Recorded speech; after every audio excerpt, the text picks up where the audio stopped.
Hello everyone, this is Nele for the Girl with the Curly Hair project speaking, and today I want to talk about something a little more philosophical, namely the responsibility of being human. So what now? Yeah, indeed. Both me and Alice have blogged and vlogged variously about the responsibilities that we have towards people with neurotypical brains, but also vice versa. That it is very important that we never use Asperger syndrome or autism as an excuse, but also that people who have neurotypical brains never see us with prejudice. However, with recent experience, I've come to notice that there's still a lot of prejudice from people towards people who have mental disabilities.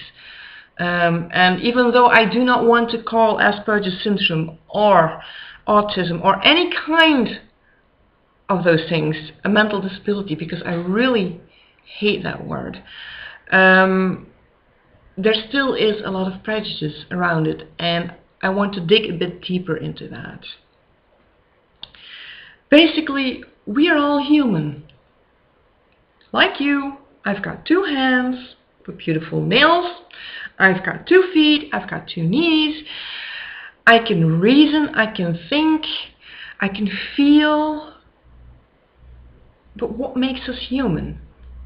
What makes us human, and why do we want to define others as different and treat them as different? What makes us human is really a very philosophical kind of question and very open to interpretation. Some people might just turn to the literal interpretation and go like, you have a heart, you have 2 lungs, you have a brain, you function in a biological kind of way. When you look at it metaphysically, what is being human? Is it being compassionate? Is it the ability to love? Is it the ability to feel?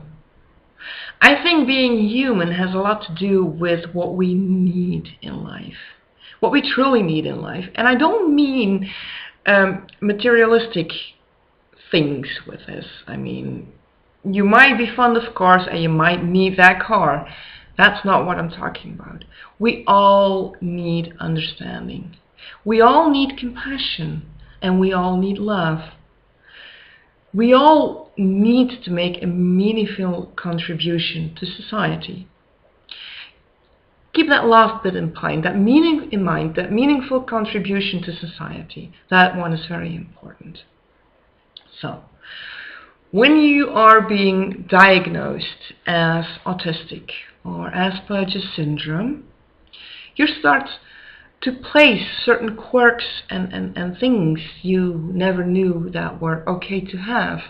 So you place them in your humanity. They become part of you. You accept them. Whereas beforehand, you were fighting against them because they didn't make sense in that world.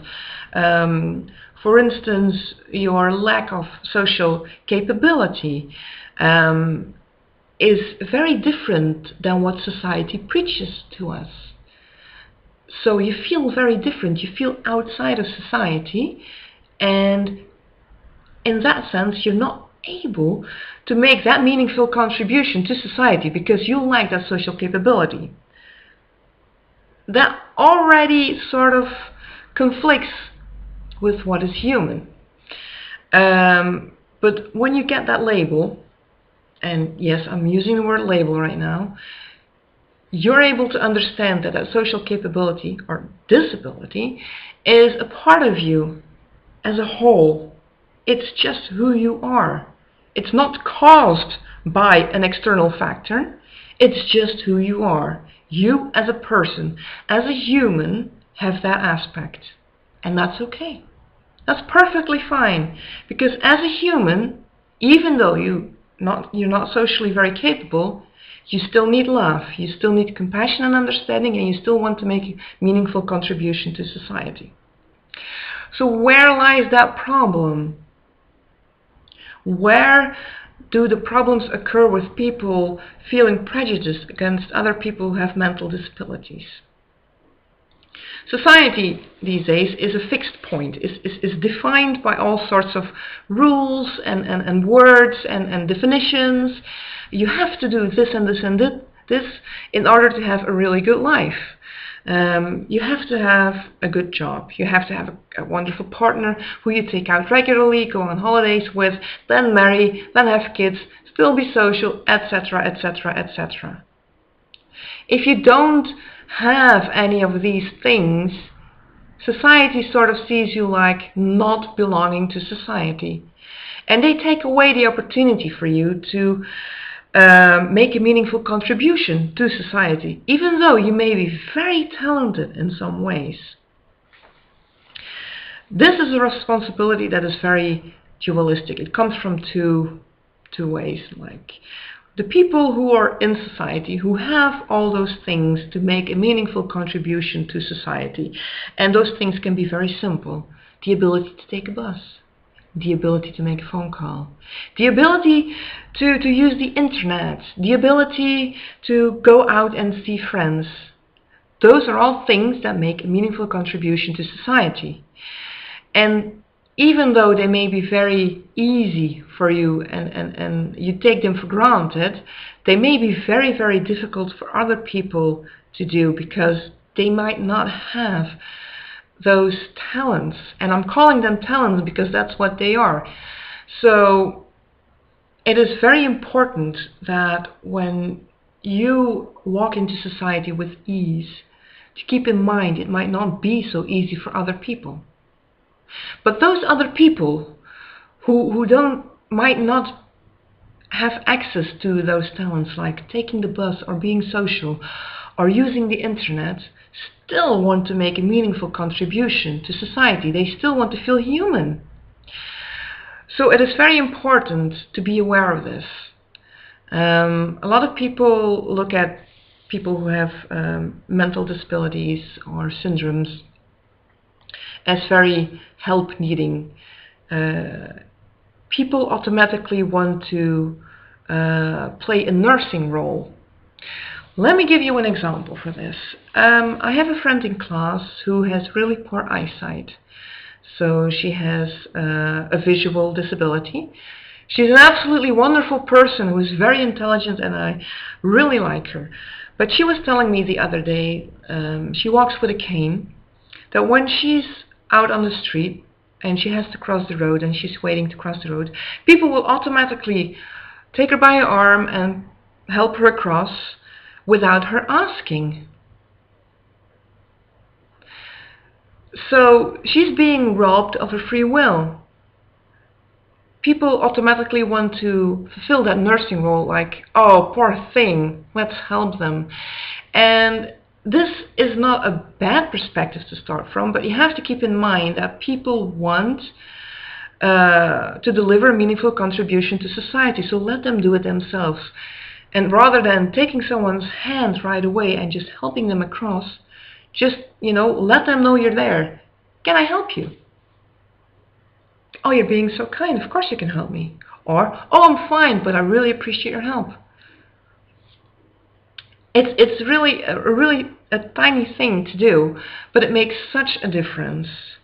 So if you know someone who struggles with something, and the range of things is so wide, and I'm not just talking about Asperger syndrome or autism, people in poverty, people with depression, people with chronic illnesses, invisible illnesses, people with difficult life situations in general, people with visual disabilities or physical disabilities. There's so many people out there who want to make a meaningful contribution to society but do not get the chance to, because they're not being motivated, they're not being stimulated, they're being robbed of the chances. When you project that onto people with Asperger syndrome, they want to feel human. I want to be part of society. I want to feel like I can belong. And even though I know there are a lot of things that I can never do, like spontaneously go to a performance of a band, I mean, that will never happen. I still want to make that meaningful contribution to society. I want to be accepted as a whole. I want to be accepted as human. listen to that. Keep that in mind, that people want to belong there. People want to be part of that group, and they want to be accepted for who they are and not just being judged on their disability. I want to give you another example. I'm working my internship as an educational psychologist with people with mental disabilities. I have spoken to the team that I have Asperger syndrome. Now, I don't use it as an excuse. I have not even ever mentioned that sometimes it gets too crowded in my head and I need to rest. I have once indicated that I had issues with a last minute email and change of plans, that was difficult for me. But then someone in my team told me that I was using Asperger syndrome as an excuse to hide behind. That was very hurtful for me, because I'm trying very hard to be part of that group, to make a meaningful contribution to that group, and I'm being judged immediately. And they're not seeing my strengths, they're not seeing things from my perspective. And that was so hurtful, and that gave me such a low self-esteem at that moment, that I realized that even people who work with other people with mental disabilities still fall victim to this prejudice when it comes to other people. The thing I want to say with this is, we're all human. No matter what we look like, no matter how we act sometimes, no matter how you react, no matter if you have 2 legs missing, no matter if you're a bit bigger than other people, no matter if you've lost all your hair, no matter if you have a mental disability, we all share the same things. We all want to be held when we're sad. We all want to snuggle, we all want to cuddle, we all want to feel love and love in exchange. We all want to be understood. We want to cry when we're sad. We want to make a meaningful contribution to society, and we want to make meaningful contribution to someone's life.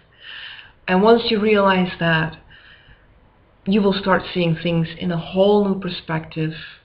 Accept everyone as the human that they are. Accept everyone as the whole that they are, as the beautiful, bright light that they are. And yes, they may have dark sides, but like my partner says, the dark only makes the light even brighter. So keep that in mind. Thank you. Until next time.